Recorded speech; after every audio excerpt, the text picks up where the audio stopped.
Welcome back to Where Sky Blues Walk. No major head losses over that little blip, of course, in Wales. But have we learned any lessons from our first loss of the season? Luckily, we've got Jay, Scott, Tom and Ben to run the rule over that loss, of course, to Hollywood Wrexham on Friday night. How are you all doing? Good to have you back with us. Coming up this week, was it just a minor blip, or are there things we can take from that result?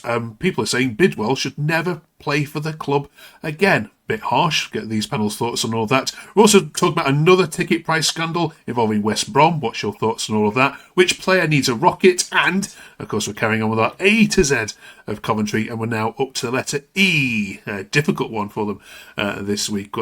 Right then, yes, we joked, didn't we, that we needed a loss to get our teeth into something a little bit more meaty. But yeah, that seems to have backfired a little bit, because here we are, Jay, with the first loss of the season. What did we learn coming away from the racecourse? Not a lot, really. Well, actually, I say not a lot. I think we actually learned quite a bit. Again, obviously, we're going to talk about Bidwell in a little bit, but again, I think if you want to be challenged for auto, you can't be starting Bidwell and Allen. In matches, I'm not a huge fan of Jamie Allen as well, as you all know. Again, the last couple of games, though, I'm not sort of too worried about it all, because I think we've still got a fantastic team, fantastic squad. But I just think that the midfield just looks a little bit disjointed. I think we sort of mentioned it the other week also, where the defence and the midfield seem a little bit disjointed, and then the midfield and the attack look a little bit disjointed as well. We've got some fantastic individual players that had some good games and stuff, but hopefully it's just a bit of a wake-up call. A bit similar to Wrexham had middle of this week as well with Cardiff. They were shocking. I watched that game. They were shocking against Cardiff and came back and showed some real fight. I thought I was impressed with them. I think they'll sort of do well, get to mid-table this year and not have any sort of real relegation issues at all. But I'm not sort of too worried. But yeah, I just think it was just an off day for us, really. On to the next one. Ben says, now the hype is over. Defeat has been coming in the last 3 games. Teams have been better in certain areas. Tonight, more dominated 4 defenders, whereas our central striker tackled himself. It's the wake-up call has now been given. Yeah, Scott, had it been coming? Did you see that in previous games? Not really. I can see what people are saying. I think Watford had a good half against us. Blackburn had a good half against us. Keeper kept us in the game. I think that's probably what people are referring to, where we've probably looked a little bit wobbly at times, but hasn't everybody, to be honest. And as Roy Keane would say, Rushworth's doing his job, isn't he? So he's keeping the ball out. We're still playing very well. A bit like Jay said, think it was a blip Friday night. I'm not too worried myself. I can't remember our own striker tackling himself, though someone else might have seen that. I'm assuming it was Hadji, but I couldn't remember it myself. Well, we've got a few Hadji comments to come. Yeah, we'll get into those. We'll get into those in a minute. I think everybody knew a defeat was coming, but where and when, nobody knew. But if we'd have lost the first game and been unbeaten for the next 12, I think it'd be a different story. So that's how I'm looking at it. Yeah, brilliant. I mean, I hate sharing these tweets, but what we do on here, as you know, if you've not followed us, we bring up the good, which we have done the previous 9 weeks, and we bring up the bad, which here we are. Ben, this is probably going to anger you, this one, but I'll see your opinion. Joe says, never, ever, ever want to see Bidwell in a City shirt again. Every goal came from down his channel. He was embarrassing. Thoughts? It's not Bidwell's fault. I had some time to reflect on the game, and I sort of blaming Lampard a little bit, but at the end of the day, it's all down to depth. That's what it's all down to. I do agree that it's been coming over the last few weeks. I think, but that's entirely because of the depth. Torp's been out, Radoni's been out, and then with Milan out, I thought it especially showed how much we missed him on Friday night. But Bidwell's just not good enough. But he didn't have a choice. What choice did we have? JD Silva was suffering with a bit of illness, so Bidwell comes in, and that's where we're at the minute. If we can still be in this strong position come January, then we can sort that out then. But at the moment, we are what we are. It is what it is, sort of thing. So I'm not too worried about Friday, and I do think it was a little bit of a blip, but I do think it has been coming. I'll be honest. Okay. Tom, this one carried on a bit, saying Kitchen and Bidwell need throttling. They're awful defenders. We've been shown how bad defensively we are without Milan and Thomas. The back line was all over the place. Do you agree with what Ben was saying there? Or Do you think actually, these players whoever comes into this side should know the standards and should be able to replace these players regardless of who they're playing against? Wrexham aren't a great side, let's be frank. Yeah, they're not a great start. They were terrible against Cardiff, and they didn't start a lot of their starters. I don't think Kitchen's an awful defender at all, because I think he's had a brilliant season. I think the whole defensive back line was pretty shocking on Friday, to be honest. The only player I could really praise about much is Sakamoto. I thought it was a terrible defensive performance. Pardon me, sorry. Sorry. Keeper Moore basically did everything I wish Haji Wright did. I thought Haji Wright had an awful game, but Haji Wright's had a good season, so I don't want to slate him too much, but he had a terrible game. Keeper Moore just bullied him. And I think the moment what happened was him and Kitchen had a bit of a scrap at one point, and I think that really fueled him. And from that moment, he just went for it. And he got a hat-trick, he got the job done. And I think Wrexham are really carried by the atmosphere. I know I was there on Friday night, and their home atmosphere, I will say, was actually really good. And they were carried by the atmosphere, and we went very quiet at 1-0. So, but it was a terrible defensive display, but I don't agree with Kitchen being an awful defender, because he's far from it. Bidwell, he had a pretty poor game, but as Ben said, he had to come in. Silva was ill. He had to do the job. He had a bad game, but it's just a blip. I'm not worried. I'm confident on Tuesday night we can win, because Sheffield United look very poor at the moment. Let's go back to Haji Wright then. I'll throw this up an open debate to you all. There's a number of tweets we could have pulled up for this one. This one from Ellis says, something in my head is telling me that Wright must be carrying an injury and playing on with it. He's not up to scratch at all in the last few games. That's the only positive tonight. We need a big reaction Tuesday night, lads. And there was a number of these to all of you that say there's something not quite right with Haji, no pun intended. Do you all agree or not? I'll play together. Scott, you go. I was just going to say he's come back from the international break and he was pretty good before there. He scored 9 goals. He's been quite quiet since he came back from the States. I think he started straight after. I think he's done okay, but like Tom was saying Friday night, it was a bit non-existent. So I would like to think he's not injured. He wouldn't be starting if he was injured. It would be my thoughts, but it did look a little bit lackadaisical. Whether you say he didn't show up or what have you, but he didn't seem to put himself about or be his normal self on Friday. But I wouldn't have thought he was carrying an injury, but he seems a bit different since international break, in my opinion. Don't know what it is, though. Other thoughts? I find he's a... Oh, sorry, Ben. Sorry, mate. Go on, you go, Tom. Go on. Thank you. I find he's a bit of a weird player. That, because I don't want to bash him too much, because he's still scored, 8 or 9 goals, which is phenomenal so far. But he's a bit of a weird player, because he'll either give you 10 out of 10 and score a hat-trick, or he'll give you a 3 out of 10, or even worse, he's just non-existent. So I find he's a bit of a weird player, to be honest. But look, he's had a decent season. He's not been the best since coming back from international, but I'm confident he'll still be banging in goals. So let's see what happens. Okay. Any other thoughts? I think Haji's Haji, and as Coventry fans, he's been the same since day one. He's hot and cold. But he'll be completely out of a game and he'll score 2 goals, and that's what he's like. He doesn't really offer much else. I mean, he's been trying a lot better this season with his hold-up play and linking it, but he's not that type of player, really, is he? Despite his attributes and his physical appearance, he's not actually a big Kiefer Moore that likes the fight. He doesn't really go for it. But I think we should have matched them up and went 4-4-2 on Friday. I called it early in the week, and I think that would have got the win for us if we put Sims and Wright up front, because the ball would stick. But it's done. Okay. Big week then for Coventry. I mean, you're still top, let's be honest. Record goal scorers, still no one in Middlesbrough lost, so that was good. Sheffield United, Jay, on Tuesday midweek, and then a trip to the Midlands to see an old friend. Have you been surprised at Stoke this season? Massive. I think I had them to go down, to be honest with you. They lost Berger, massive rate, and they got some decent players in. Sorbo Thomas, I think we were linked to him last year as well, and I was sort of adamant, no, I don't want him in my team. And he's flipping doing amazing, so fair play to them. Yeah, I had them going down, but ironically, it looks like Sheffield United maybe going down instead. So I may have had the 2 S's the wrong way around in my little prediction beforehand. Sheffield United, they seem to create a lot of chances. When you look at I'm not a massive fan of XG, but they seem to create a lot of chances and highlights. They tend to miss. Yeah, from what I see, they tend to miss a lot of big opportunities. So hopefully they don't find their shooting boots on Tuesday. But I think it'll be a tough game. Sheffield United, a wilder team, always a difficult team to play against. But again, like Wrexham did against Cardiff, hopefully he has to kick up the arse for our boys and they'll come out fighting. And we've got a couple of players back as well. Hopefully Silva's back. Hopefully Thomas is back. Hopefully Milan will be back. Hopefully Torres is back.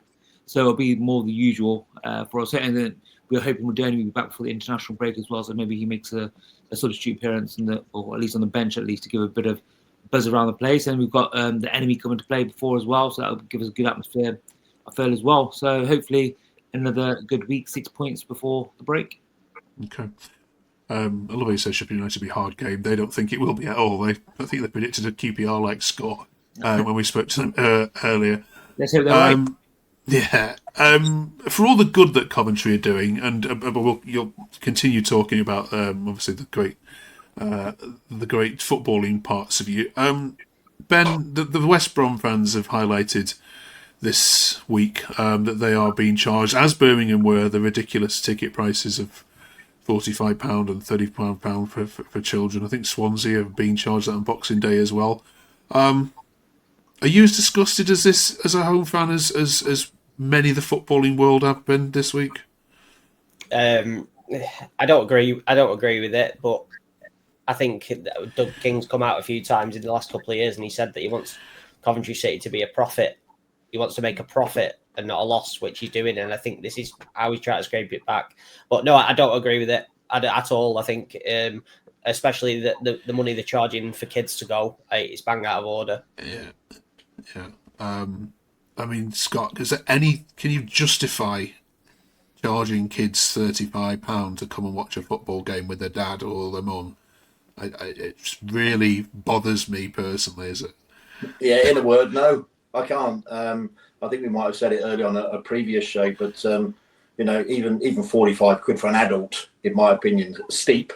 I get the business model. I get people want to make profit. I get we want to buy better players and therefore have more income. I get all that kind of stuff, but there's that fine balance of just pricing people out of the game. It's gonna, if you got a couple of kids, it's going to cost you over 100 quid. That's just in tickets. You still got to get there, park, have a drink, have something to eat. And it's an awful lot of money. I think 45 quid's too steep for an adult. I don't know what it should be really. 37, 38 sounds normal, even though it's capped in the Premiership. But 35 quid for a kid, no, I think that's completely wrong personally. Yeah, and I want to say thank you to all the Coventry fans that I've seen on Twitter and you good guys here who have called it out and said this is wrong. We don't stand up with this. There are a few in the fan base that I just don't understand. They're either doing it to wind up. I think they are fans, or people are doing it are renowned wind-up merchants. So it's a bit you got to say. Yeah. Obviously, the whole thing about the Premiership having a cap is great for them, but they get a lot more money than sponsorship. Also, there was a vote at the beginning of the season which most chairmen turned down, so there could have been a cap in place, but the owners actually turned it down. Obviously, Doug King's pricing is quite excessive, and I don't. Again, like a couple of the guys here, I travel from London to come to Cov matches, so by the time I even get to the game, I'm £100 down with petrol and I've got an electric car, and obviously buying food. I've got a very expensive daughter that likes Starbucks and McDonald's and on the way down. So I hear you. Yeah. To get there, and then you're paying 100 quid for the tickets as well. Obviously, watching brilliant football for Coventry City is a pleasure for the away fans before, seeing getting battered 7-1 and stuff each time. But yeah, I think it's an awkward conversation to have, because I think most decent football fans will say, yeah, it's too excessive, it's too much. But then also, it's our club. We've got to defend our club, and sort of back our team, back our own and stuff. But yeah, it's too much. Again, it's only a handful of games this season as well. But if you're a catty, then that's the price. Yeah, it just makes me laugh on Boxing Day because Swansea don't bring any fans anyway, and now you're charging them, 80 quid to bring the kids. That's away end's going to be empty on Boxing Day, which is not good. Right, cheers for that. Right, some one-word answers then to the next couple of questions, if that's okay, and then obviously stay tuned for Where Skybers Walk Extras. These four rip into that Wrexham game in a bit more detail. Where will Coventry finish this season? We're a quarter of the way through now, Tom. So we want you to update your predictions, please. How bold are you going? First. Ben? First. Scott? I'm going second. Okay. Jay? First. Oh, there we go. Nearly a full house. Brilliant. Yes. It's Bonfire Night on Wednesday, so we're asking this week which player needs a rocket the most? Whose season hasn't quite lit up in the way that you might have expected it to? Might be difficult with this one, but let's see. Ben? So this was a hard one, like you just said. This was very hard, and there's nobody that needs a rocket as such. But the one person that I would like a little bit more from in terms of numbers, and I'm hoping that Friday night sort of kicked that off, is Efron Mason-Clark, because he's got so much potential, and he's done a lot of things creatively, but in terms of goal and assists, it's just not quite been there. Okay. Scott? I was going to say the same actually, but probably for a slightly different reason in terms of him giving a bit more help to the left-hand side of the pitch. I know Bidwell's had a lot of stick, but I think he can probably do more defensively. I know it's probably not his game, but everybody's talked about Tats on Friday night, and look what he was doing. Absolutely superb. And if we could have somebody of a similar kind of attitude, not that his attitude is being questioned by me, on the left, he would be the person I'd be whispering in his ear to. Jay? It is the same. Obviously, had you right after the last two games, I think we'll probably get one. But I think Efron, he's got bags of potential. You want to see more numbers on the attacking side. And as Scott said, defensively, I think he does put a little shift in, but there are occasions where he goes, he sort of forgets that he has to defend every now and then. And just attack. And Tom? Who needs a rocket? Yeah, full house, Mason Clark. I think he's a cracking player, don't get me wrong, but could be a bit better defensively, and more numbers to his name would be nice. But yeah, he's a great player, but I do think as the season goes on, a bit like last season, he'll only get better. But yeah, I'm going to go with him. Okay, super. And finally, for this part of the podcast, of course, we're doing the A to Z of Coventry City. We're up to the letter E this week. So what have we got? Open debate here rather than going around the houses. Who's got the best one? John Eustace for me. I loved him as a kid growing up, so watching him at Highfield Road, and there's no one else. So There's one other player, Josh Eccles. I always think he's a bit Marmite, but I think having a Cov kid coming through the academy was a massive thing as well. Again, I was a massive fan of Eustace as well. Also, Elephant maybe. I was probably a fan. Yeah. Great shout. Yeah. Mine, I have gone with Exeter playoff final. League 2, 17-18 season.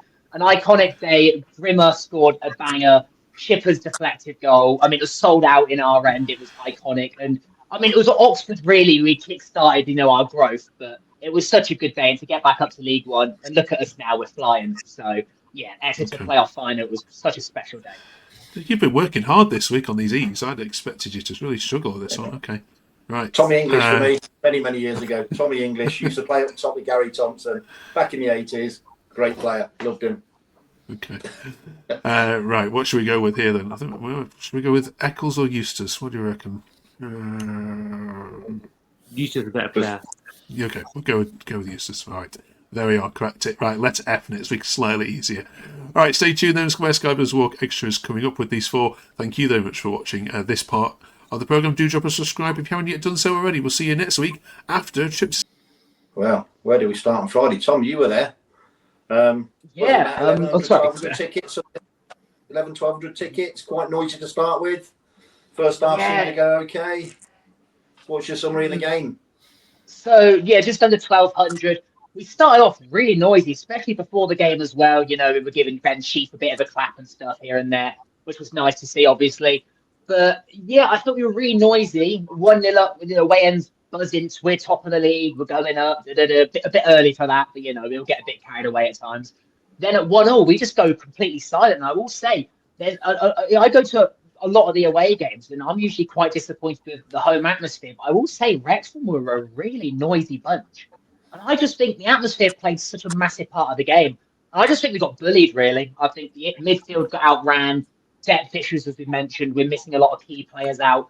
Kiefer Moore just bullied the defence and did the job. He always does well against us, Kiefer Moore, and he's a frustrating player because he rattled a lot of us in that away end, especially with Tusselwood Kitchen. But he got the last laugh, and it happens. But I'm not too worried. I think it's a blip. I think we'll bounce back, and we've had a great start, so I don't want to be too negative. But it weren't going to last forever, the unbeaten run. We were going to lose, and it's a shame it happened to Wrexham. But I mean, look at other teams losing across the weekend. I think we got quite fortunate in the end. So, yeah, we did. We did, yeah. Jay, you were, I think you might be on mute, mate, but you mentioned the gap in midfield, gap between the midfielders themselves, bit too close to defence, bit too far away from the front three. So what did you make of that Friday? Yeah, again, I think Sheffield Wednesday game was the first time that BTA played that number 10, which I was sort of asking for. I thought it would be quite good in that position while Rudy was away. But the problem that you have with that, especially with the Allen in there, you've got two players that are very, very sort of deep on top of the defence, and then BTA is effectively a second striker. So there's just a huge gap, and we saw it against Blackburn a little bit to a degree, even with Torp there, but not as much, I felt. But with that Watford game, I thought it was the gaps are huge, and they were just getting the ball and sort of overrunning us in those positions. And BTA did put a good shift in, but he just wasn't there enough. Like people keep saying that how's Rodoni getting it back on this team. I think he walked as soon as he's fit. He walks back into this team so easily because he's such a pivotal player in that midfield and makes it midfield trio. And he's so good at bringing the ball forward as well, and he connects the midfield so well. Jamie Allen, again, you guys know I'm not a massive fan of his, and he's very limited to as a player. Especially a couple of years ago, we had Liam Kelly, fantastic player, similar-ish, I'd say, to Jamie Allen. But we've moved on from there, guys. We're not that same team that sort of, when Kelly was there, and actually Allen was there as well at the same time, we used to sit back a lot and counter with Gus spraying massive balls over to Vic, which is, obviously we don't have quite a Vic Gyökeres up front nowadays, but it's a completely different team. And like, it frustrates me. Jamie Allen's been a fantastic servant to the club, but he's very limited to what we are now. We get the ball and we try and get the ball forward as quick as, well, not as quick as possible. We get the ball forward quickly.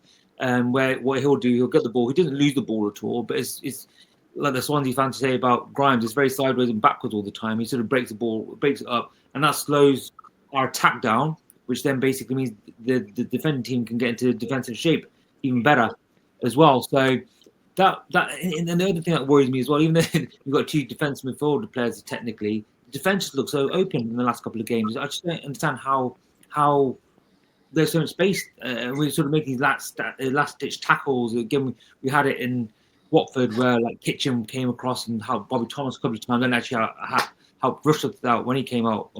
Matt Rushmore, as people call him. And then it happened against Wrexham all the time as well. It's just too many gaps, I feel. But obviously we're going to have some players back and hopefully tweak it and be a lot more sort of solid for Tuesday. Yeah. Your thoughts, Ben, overall on Friday night across the pitch? Yeah, I agree with a lot of what Jay said then, but that's where we're at. Who else are we going to play? Jamie Allen's like, we've got no other options at the minute, and this was the risk Doug ran in the summer by not sort of. I know you might call it panic, and I'm aligned with the way he works, and he don't want to be overcharged for players or forced into buying what we don't want, and I fully agree with that. By the way. I agree. We don't want to be doing that, and I think you might see a bit of the same in January, to be honest, because he won't overpay for players. But yeah, that's where we're at. And you change three members of your back four that's been so solid, and in this it's the Championship. You're gonna get rolled if you don't turn up.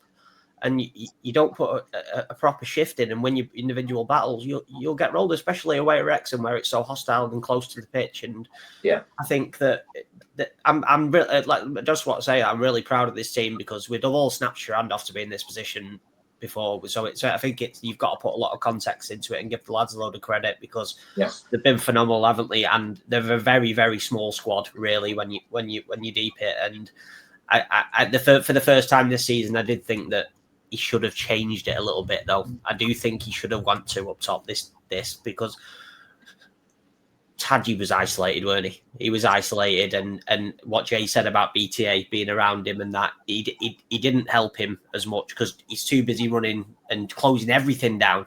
So Hadji was very isolated, I thought, and credit to Sakamoto. I thought he's been phenomenal the past couple of weeks. Honestly, he's like the Japanese Messi. He's unbelievable. He is.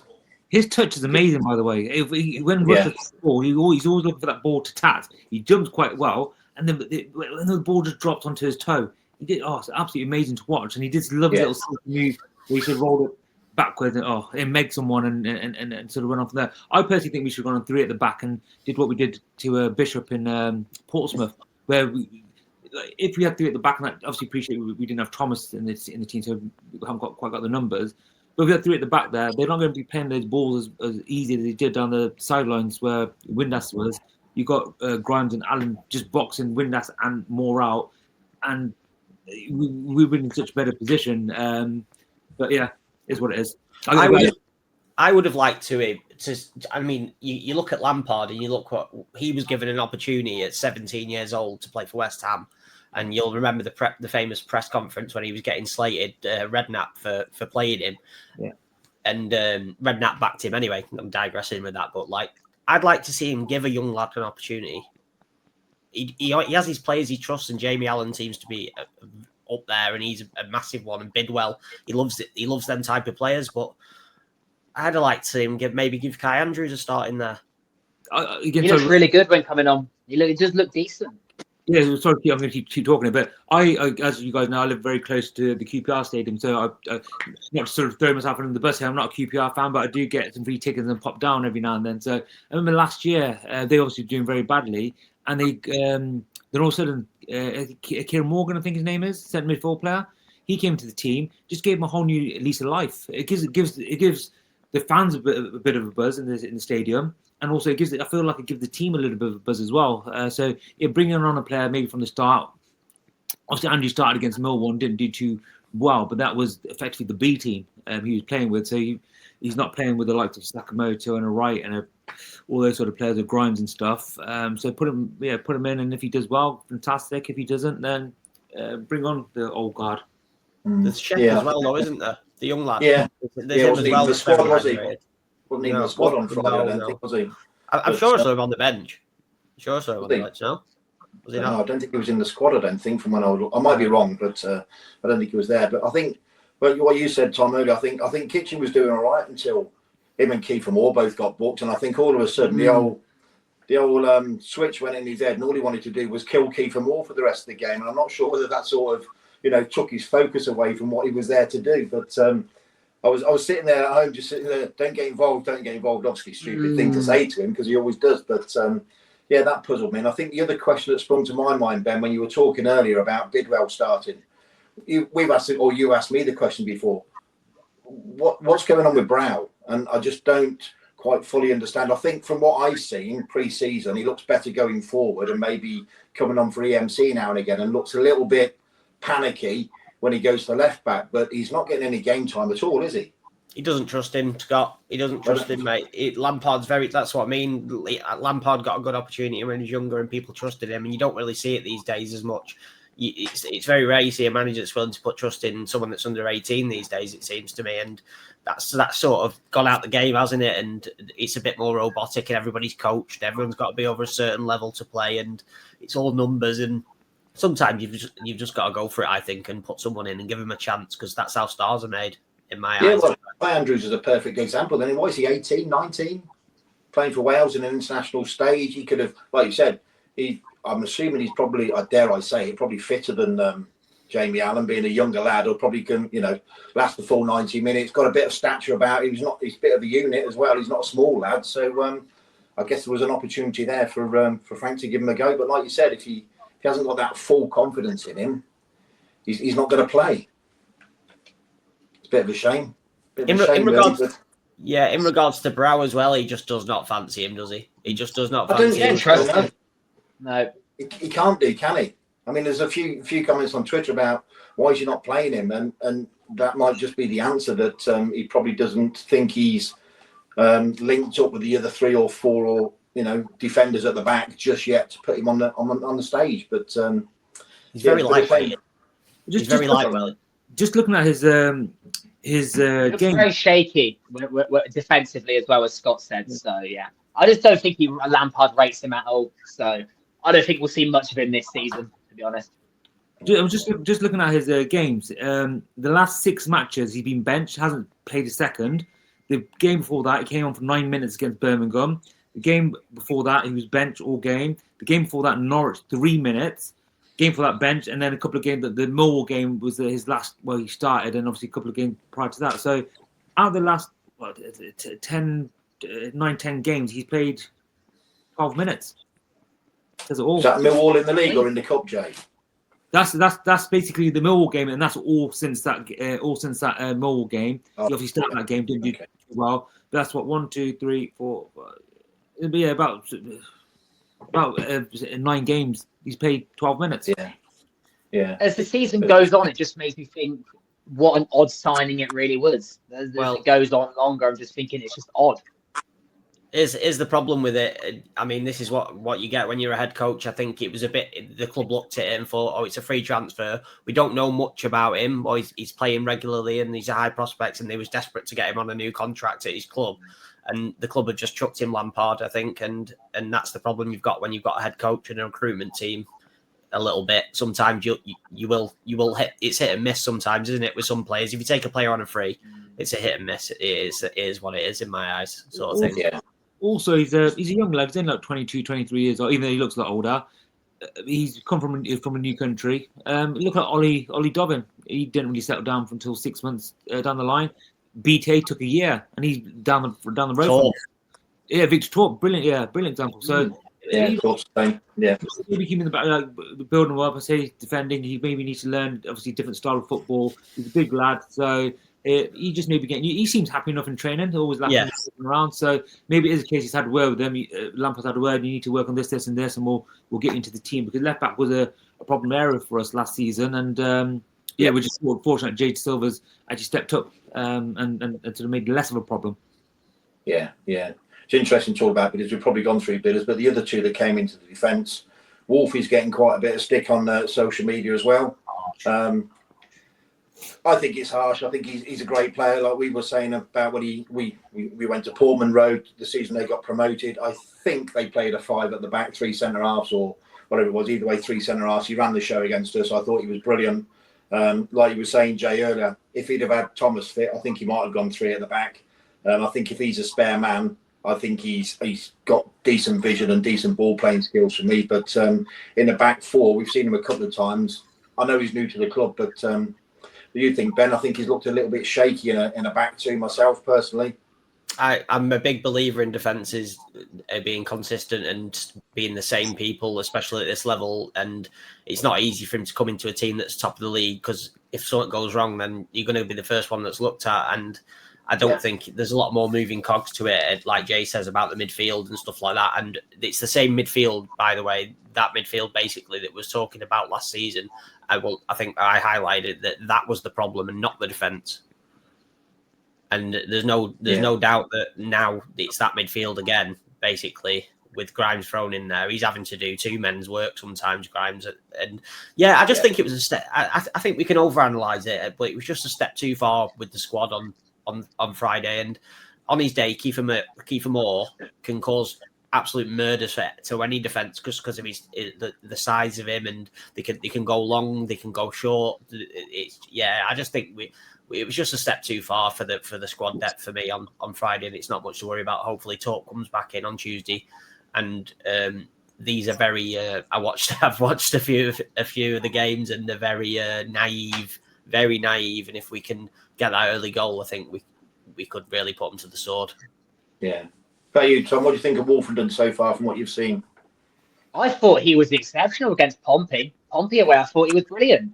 I think it's harsh because I think, he didn't have the best game. He struggled against Kiefer Moore, especially was it the headed goal, the second goal. Kiefer Moore just got there before him. Yeah, he struggled, but I think the whole defensive backline had a bad game. So I'm not just going to call him out on it. I mean, Kitchen had a bad game as well. But so far, I think he's looked pretty solid. I mean, thing is, he didn't really get the opportunity. He came in, he did the job, had an exceptional game, as I mentioned, against Pompey. So I'm not going to rip the lad's head off because I've been quite impressed with him so far. And I do believe that he's a great player. I mean, Ipswich fans were gutted to lose him. So not the best game for him against Wrexham, but then again, it wasn't ready for anyone. So it's just a blip. Yeah, I'm with you there. And Jay, KKH coming into the side to replace Milan after being suspended.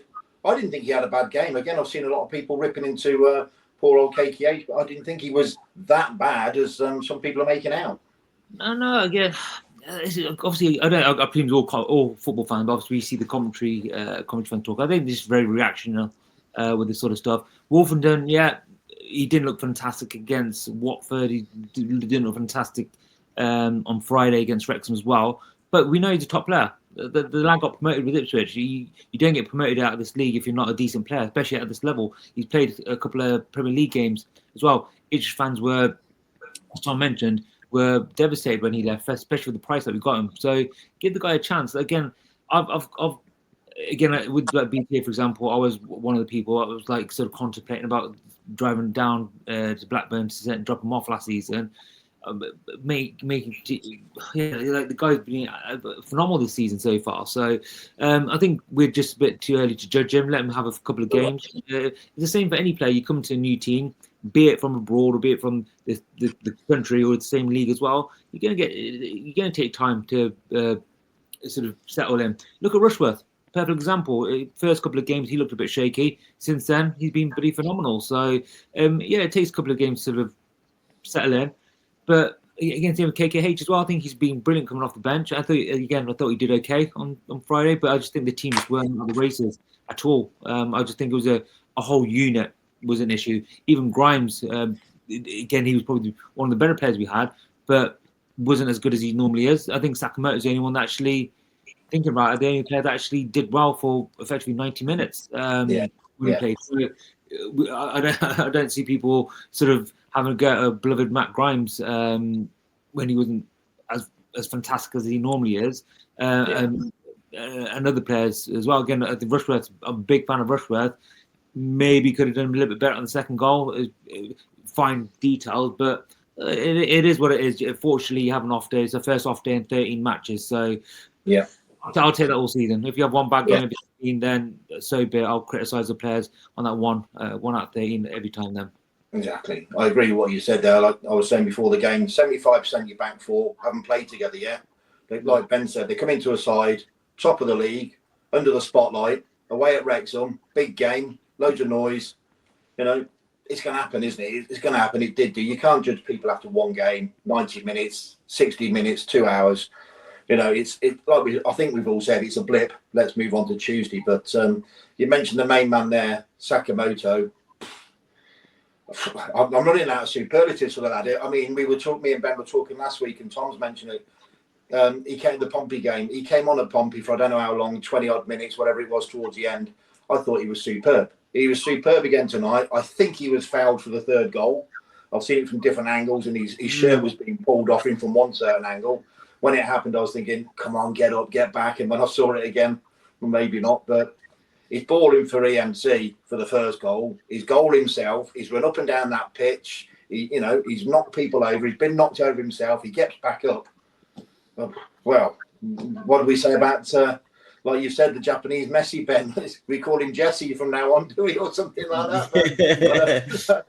What do we say?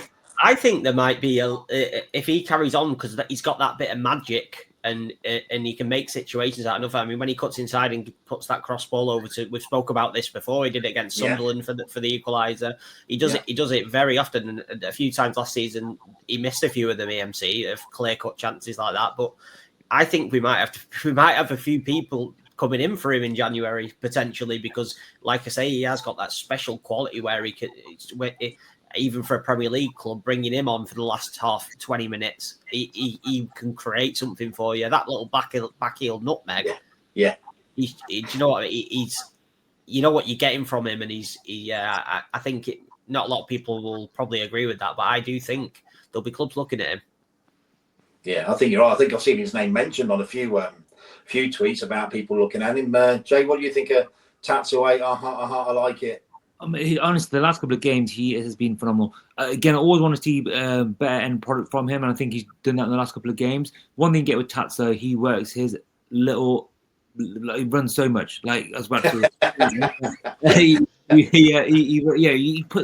again, like a bit like we were saying with EMC on the other side, you're never going to question that with Tats on the right. He runs up and down that pitch. For a small guy, he puts himself about a little bit, especially after that big injury last season. I was a little bit worried about him if he's going to be a bit too slight, a bit too nervous to put his foot in and stuff. He puts a good challenge in and stuff. And then we want to see, again, the only sort of critique I have of him is we want to see that more regularly from him. Obviously, no one's going to have a 10 out of 10 game every week, every weekend. So, last couple of games, he's been fantastic. That Portsmouth cameo was phenomenal when he came on. He absolutely ran him ragged for the last 15, 20 minutes or so as well. But yeah, just more and more of it. Again, Japan themselves have got some fantastic attacking players. But I've seen Sato. He got called up in the last squad. If Tak keeps carrying like this, he's going to be knocking on that door. He's 27, 28 years old in the prime of his career. So, get his numbers up.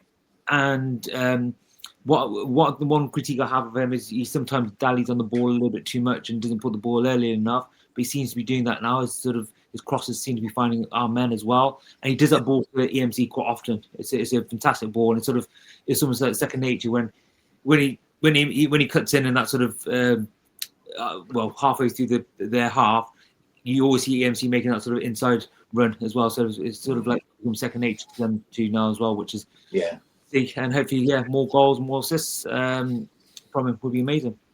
Yeah, he's put a couple in the last couple of games. He put one in for Blackburn, I think BTA early doors, and missed it. Missed it. But he scored against Watford with almost exactly the same ball. So he's got that ball into the back of the net as well, into the right areas. So, Tom, what was was there much noise about him in the crowd on Friday night, Tats? Yeah, I mean, he was phenomenal. Special player. The one thing I have to say now is the whole Tats away from home, he goes missing, whatever thing, has to end. Because he's proved it now that away from home he can do it as well. Against Portsmouth, 20-minute cameo, phenomenal. Friday night, man of the match easily. I mean, he was unbelievable. I mean, his assist for Mason Clark was brilliant. But he does it every week now, doesn't he, them sort of balls? And they fall for it every time. Yeah. And then as well, the goal. What a finish. I mean, it's a beautiful finish as well. It reminded me of his goal against Oxford away last season when we won the game. And that was a phenomenal finish as well. And I do agree with you. I do think Japan might be after him eventually, call him up, because he's a phenomenal little player. He is, I've got so many words to describe him. And we all love him as well because he's so likable. And I think all the lads love him as well. And he obviously had the whole thing with his English was struggling a bit at first, but he settled down. And yeah, he's phenomenal. I just love the bloke. He's exceptional. Yeah. He's great. I think it was last season. I was outside the ground. My son, he walked past and got a photo and whatever. I said, "How's your English going, Tats?" He looked at me and went, "Not bad." Typical. Gotten way better.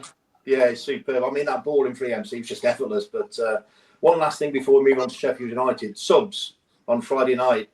He took BTA and Hadji off at the same time, I think, which I did think was a little bit odd. I mean, I know he put Sims up there, but I guess BTA could have gone up there for another 5 or 10 minutes. But Ben, in terms of the subs, what did you think at the right time, right people? I think you already know what I'd say. I'd have just put Sims on up top with Hadji. I'd have brought. If Jay was poorly, then why bring him on? Just start him. Like, bring him off if you have to. But I think it's so important in this league to get the upper hand early rather than chase it. Because teams are so good now at shutting games down, and apart from us apparently on Friday, but like getting the goal and sort of sitting in. I mean, Norwich is a perfect example of it, how they just it's so annoying to watch sometimes when that happens. But yeah, I didn't agree with his team selection, but I also understand that his hands are tied. Yeah, Jay, anything to add? Yeah, well, when those subs were made, I personally thought it was the right call. Again, I felt like we were in the field, we weren't winning that battle at all. So taking BTA off, I agree with that. And brought on Torpom, so we got more of a presence in the field. Ironically, we conceded very shortly after, I think, for that third goal. And then Sims up top as well. I think it's been a massive critique of Sims since probably the whole game last season. But his sub cameos been really, really good. And obviously that game against Pompey, I thought he was really, really good. That was almost a perfect number 9 performance, I thought, bar no goals. So, I wouldn't be surprised if maybe he starts on Tuesday. Hadji's been a little bit off the pace a little bit. But yeah, again, people are blaming the players, but again, I'm not supposed to go throw him under the bus a little bit. But I think Lampard got his tactics wrong on Friday. Obviously, would have wanted the 4-4-2 up top. I would have wanted the 3 at the back, wing backs. And personally, I would have, maybe gone 2 at top as well, but with wing backs. So you still got attacking presence stuff. But look, obviously, Lampard's forgotten more about football than we will ever know. Maybe not Ben, because he sort of was almost as a professional player back in the day. But I don't know anything close to Lampard, let me tell you. I'm sure that, again, obviously the illness and the Silva illness, the Thomas injury, we don't know when those things sort of kicked in. The plan may have been doing that formation, but then Thomas maybe picked up an injury. I know Warm, I don't know. Silva, you don't know when he was ill, so plans obviously may have changed very last minute, and that's maybe why it looks a bit disjointed. I don't know, but again, I'm not panicking like you guys aren't. I think we go have a good week next week, and I want to see a reaction. I want to see a bit of fighting those players, and we've got a handful of players coming back as well for that game. So I think it'll be a different animal on Tuesday. Can I just say one thing? Mark asked us that question before about where do you think we're going to finish? And I would have appreciated if he asked that next week, because this week coming up now is massive, because we'll see how these players react to a kick in the balls, because these next 2 games are a massive character test. Because let me tell you, it's less so Tuesday, but Saturday is going to be a very, very, very tough game. And if we're not on it, they will they'll embarrass us. They will embarrass us, Bristol. Look what they did to Bristol yesterday. They battered them. Yeah. But it's a bit of a 6-pointer, isn't it, really? I mean, Sheffield United, I think at home, I think we haven't really lost since Lampard's come in. I'm pretty sure we've only lost against Leeds and Burnley at home. So I'm not too worried about Sheffield United. I think we'll win. But Stoke is a massive game. Against Robins, they are flying, especially at home.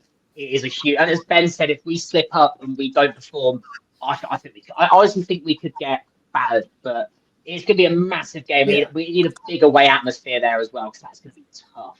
Yeah, that is a massive game. It's time for people to step up now and show a bit of character, because it's all right when stuff's going well for you, but these are the times now where we can be champions or you're not champions. You step up and you puff your chest out and you go again. And if you don't, forget it. Oh, I keep saying this week in, week out. This league's there for the taking massively. Borough, the fans are sort of realising they're not playing well. Ben, you've said this for many weeks. They're not playing well. They're not creating enough chances. And they feel like they're going to be dropping down a little bit. Obviously, Stoke is still in the mix. But personally, I don't see them hanging in there for too long. I think they'll maybe get playoffs the way they're playing at the moment, because they've got a solid defence, which is the basis of any good team, and they're getting a lot of goals and stuff.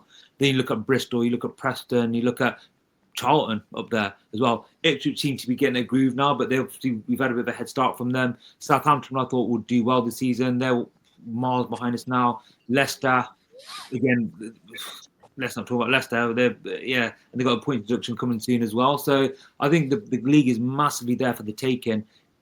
We've got to show the balls this next week and make sure we're top of the table come next Sunday, basically. Make sure we're at the top.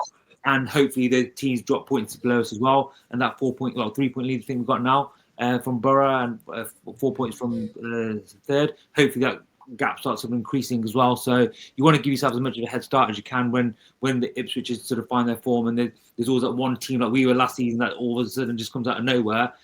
It's you basically, on that run, you have to be perfect every week. We were last season, thankfully. But you don't want to be a team that has to rely on it. If you miss, we lost game on Friday, we're still top by 4 points.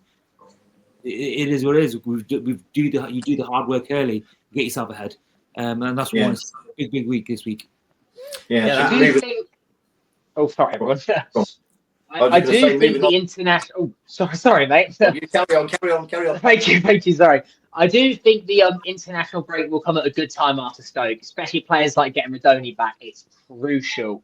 But also, did you guys see that Southampton has sacked their manager as well? Yeah. They have. Yeah. They sacked him. Yeah, as of like about an hour ago, they've got rid of him. Yeah, it's a terrible manager. Jay made some great points about the teams then and people dropping off. But the thing is, with Stoke this season, they've been scolded a few times with managers, haven't they, and sacked a few managers, and there's been a lot of churn in there. But they're building trust, and all the fans, everyone's on board at the club in a minute. And I do think they'll throw money at him in January. And I think they'll go out and get Tom Cannon off Sheffield United, who's been misfiring, and he looks lost there. But they'll take him. I think they'll go and get him, and I think they'll spend some money because they've got money, haven't they? The owners have got money, so I think we get used to looking at Stoke in that top 6 because I don't think they're going anywhere personally. Yeah, I think we need to keep an eye on them. I was just thinking, looking at these stats for Tuesday. It's Tuesday night. We got the enemy on earlier. Sheffield United, never thought I'd say it, 22nd in the table, won 3, lost 10. Looking at their away games, their away form, they've won 2 and lost 5, and they've scored 2 goals and had 11 conceded in their away games, which is quite a startling stat, really. I mean, I was just looking at the last 10 games. They scored 5 goals and had 22 against them. And it's just, in the games that they've lost, it's just unbelievable, really. But I guess we've got Milan coming back. We'll have De Silva back. I believe Bobby's going to be available Tuesday. It sounds like Torp's going to be back. So there's 4 players straight away that are going to come back into Eccles. Yeah, 5. I've in the team personally with Torp. Yeah, I agree. Say that again, Jay, sorry. I was saying I'll get Eccles in the team. Torp, Eccles, and Grimes in the middle. Yeah. CT in the left wing, Cats on the right wing, and whoever up top. I'd go personally. But yeah, I think we've got some good players coming back, which is fantastic. So we go 4 at the back or 3 centre backs? What do you think you'll do? Normal 4-3-3? 4-2-3-1. Yeah, just we're at home. Just kill them. Yeah. Just go straight for them because these are on the knees. They're on the knees. Yeah, they're on the knees. Just ruthless. Just go for them and just drill them. Early doors. Same. Don't give them time to get into the game. Just don't let them settle. Just get at them. Would be my view. Their confidence must be shot. When you look at the highlight, I've watched the highlights and stuff for the last couple of games and things like that. They seem to create a few opportunities, but they're missing sitters, absolutely sitters. So their confidence will be absolutely shot. Bang in one early goal, they'll be done. They'll be absolutely done. So we need to go for the juggler on this one, and we need to see a reaction. We want to see some balls from these boys. We want to make sure that we're fighting for every single ball, every single second ball, and go for a 2-0 after 10 minutes again. That kind of vibe, and they won't have the fight in them. They ain't got the fight in them. Yeah. No Hamer as well, which is good. No Hamer, which is positive. But O'Hare is actually playing really well at the moment. I mean, every time they're scoring a goal, I look and it seems to be O'Hare. So a bit worried about him. But no Hamer is a massive positive. But their confidence must be shot. So just from the first minute, just go for them, get an early goal, and just beat them. I mean this in a really respectful way. If teams like Derby can beat them, I feel like we can. And I don't mean that as it's disrespectful to Derby, but that's just the way I see it. So I'm confident. The game I'm really worried about is Stoke, but I'm confident we'll beat Sheffield United, especially at home as well. With the enemy, the fans will be up for it with the enemy before it, so it should be a really good atmosphere as well. Because I feel like we get a good atmosphere. Yeah, I mean their losses. Bristol City put 4 past them first game of the season at their place. Of course, yeah. Swansea have beaten them. Borough have beaten them. Ipswich stuck 5 past them. Charlton beat them at their place. Hull have beaten them. Preston have beaten them. Like you said, Derby have beaten them and put 3 past them as well. So, prediction then, Jay, Tuesday? 10-0.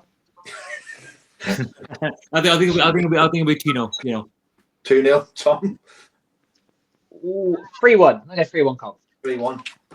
Ben, 3-6-5. What are we going for? That's so. My first was what Jay said, 2-0, and then I thought I'll change it to 3-1, and then Tom said 3-1. So I'm going to go I'm going 4-1. 4-1. Oh, I do think we see a reaction with this group. I do. I think they've got what it takes. But like I say, it's a massive week for them. Yeah, and I think it might be a noisy crowd this Tuesday as well. Quite a noisy crowd. So I was thinking 3-1. But if we look at Stoke, then I did have a quick look at Stoke. 24 points, third in the league, won 7, drawn 3, lost 3, scored 18 goals, let 9 in. They beat Derby 3-1, Sheffield Wednesday, Southampton. They've only lost against West Brom, QPR and Millwall. And like you said earlier, I think, Ben, that they are flying.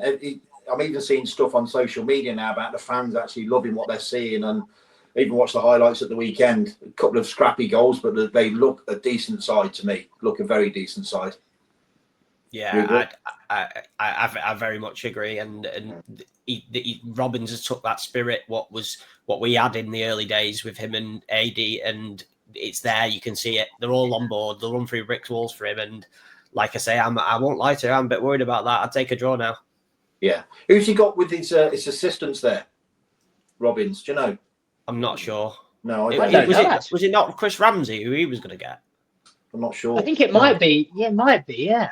Was it? I think yes. I'm not sure. They've got 2 assistants, I believe. 2 assistants. Have they? Yeah. But yeah, he seems to be doing a marvellous job up there. But like you said, they don't seem to be going away, do they? Keep winning. They never win at QPR as well. I remember like a lot of their fans were saying it's a massive bogey side QPR away, so they were never going to win that one. So, but yeah, they're flying. They're absolutely flying. Yeah. You seen anything? They're built on a good defense. They've got a good solid defense. Obviously, the goalkeeper's fantastic. He saves them a hell of a lot. Second Johansson? Yeah. Yeah, he's a great goalkeeper. He pulled off some fantastic saves as well. So they've got a good solid defense. So it's going to be tough to break them down, especially at their place as well. Attack-wise, obviously, I know they scored 4 this last game, but I think the attack is their weakness in inverted commas, even though they're still banging in quite a few goals. But again, yeah. This season, I'm always predicting us to win. I win in every single game. So I'm going for another win on that one. 2-1. 2-1. What are you going for, Ben? 1 apiece? Yeah, exactly that. Yeah. Knew it. Tom? I'm going to agree with Jay and go 2-1. I was going to go the same as well, just probably be on the positive side. But I think, 4 points out of these 2. I mean, I think we're 3 points out of Middlesbrough, plenty of goal difference. So, we get 4 points. A draw away is positive. Away at Stoke, who are flying, yeah. That's positive. I'm not not trying to make out I'm negative, Scott. Like, I'm not saying it's not, but I thought, I'll go on the Flowery side, the Tom side. We'll win the game, but without sounding too negative, I think a draw there, the way they're going, would be a great result as the table stands as well. We are the best away team in the whole league. I like to point out, guys. Remember that. You remember that they still got a good record at home. Stoke. They've played 6, won 4, drawn 1, lost 1. They're still a very good record. Scored 11, conceded 4, which is fantastic. But our away record: won 4, drawn 2, lost 1, scored a small 20 goals, conceded 9. So it'll be it's going to be a tough game. It'll be a very, very tough game. If we get a draw is a positive result in this. Again, it annoyed me when people said we'll go to Pompey and get a draw. I think they're there for the taking. Like they're there for the taking. Wrexham, again, people say I take a draw then. In hindsight, I wouldn't have, but again, should have beat them. In reality, prior to the game, during the game, different story. But Stoke is a game that they're going to be tough. They are probably going to be the toughest away team we face all season. So taking a draw.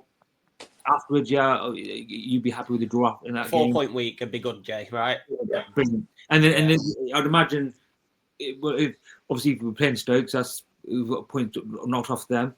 I imagine Borough maybe drop some points in that week as well. Maybe Millwall probably drop some points as well. So that gap maybe that 4 point week may make us 5 points clear or whatever by the end of the week as well, which would be great. Yeah. Because like you said, then we've got that 2-week gap for Rudy to come back. And then we've got some more. I can't remember off the top of my head, but we've got West Brom to play. We've got Charlton to play. We've got We've got a horrible run of fixtures. We have. We're up to Christmas, So this is the big test now. This is the big test. This is the big test this next month. If we can get to January and we can be in and around where we are, sort of, and we're probably not going to be as 4 points clear, I wouldn't say. Come then, I wouldn't be surprised if we drop a couple of places. But I do think if we can get to January and we can bolster a little bit, I think we go and win the league. I do. Yeah. I'll read out the fixture. Got me here. We've got West Brom at home, Middlesbrough away, Charlton at home, Ipswich away, Preston away. Good result there. That will be fantastic. Bristol at home, Southampton away, Swansea at home, Ipswich at home, and then on January 1st we've got Charlton away. So that's a very, very tough. As Ben said, if we're coming out of that still in the mix, top 3, if we're still in touch, then and we've given ourselves a nice little buffer. So again, I imagine the teams that are below us, there's going to be drop points from them as well during that period. So Jay, I believe we've got Ipswich twice in 2 weeks, right? Yeah, we've got Ipswich. We've got Ipswich. Yeah, got them on the 6th of December. Then late December, 29th. Yeah, Yeah. once in a month. But again, look, I think we can get some results out of them at the moment. Yeah, of course. But I mean, if we can take some points off them there, Jay, then that puts a real dent and some real daylight. Because the way you can see it, there's only who I fancy in my head is I only see that Ipswich and Stoke as the real threats this season, exactly. personally. Yeah, at the moment, yeah. Millwall doing quite well as well. The squad's not big enough, Jay. That's my issue with them. Smallburn's out till Christmas as well, I believe. So Smallburn. But this is the thing. I think every single team below us, obviously the whole league, all of them have got drop points in them. All of them, they're not consistent enough. Again, we may not be the most consistent team in the world. Obviously, we'll see what the reaction's like. But Borough are going to drop points. They have been playing fantastic. Stoke will drop points just because it's Stoke. They're not a super team, obviously doing very, very well at the moment. They will drop points, even though they are playing very well. Millwall will drop points. Preston will drop points. Charlton obviously in fantastic run as well, but have they got the legs in them to carry this on? Birmingham got a good result at the weekend. Maybe they sort of push up a bit. Ipswich maybe push up a bit, but we've got a big gap there. So as I say, we want to get ahead as quick as possible. And if we're still in the mix, let's say that top 3 come January, Uncle Doug, get your checkbook out, mate, and that's out in the league. Question to you guys though: if we are in the mix in January, what sort of players are you going for? Premier League signing? You going for London? We spoke about this last week, Scott, didn't we? It's very difficult. We did. Yeah, it's very difficult because do you go and spend money? I'd just look at getting a few loans in to get us to the end of the season, then look at the transfer window when we know where we're at. Personally, but I mean, Jay, we actually are really consistent. If you look back to when Lampard took over, we are consistent.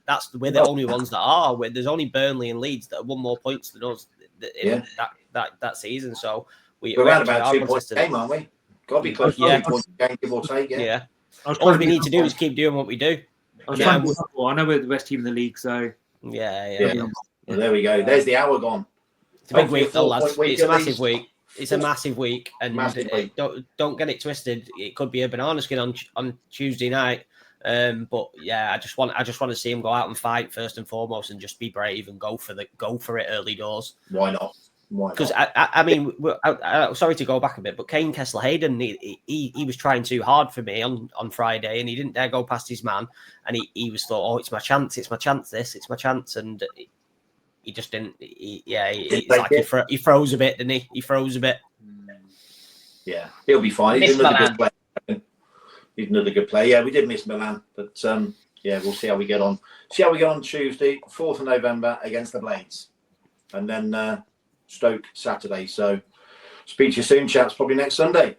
Yes, beautiful. Thank you, everyone. Play up Sky Blues. Cheers. Play up Sky Blues. Hey, Tom. Oh, he's gone. I was going to ask him if Wrexham a tin pot. That was all. You're going to ask him if he's off.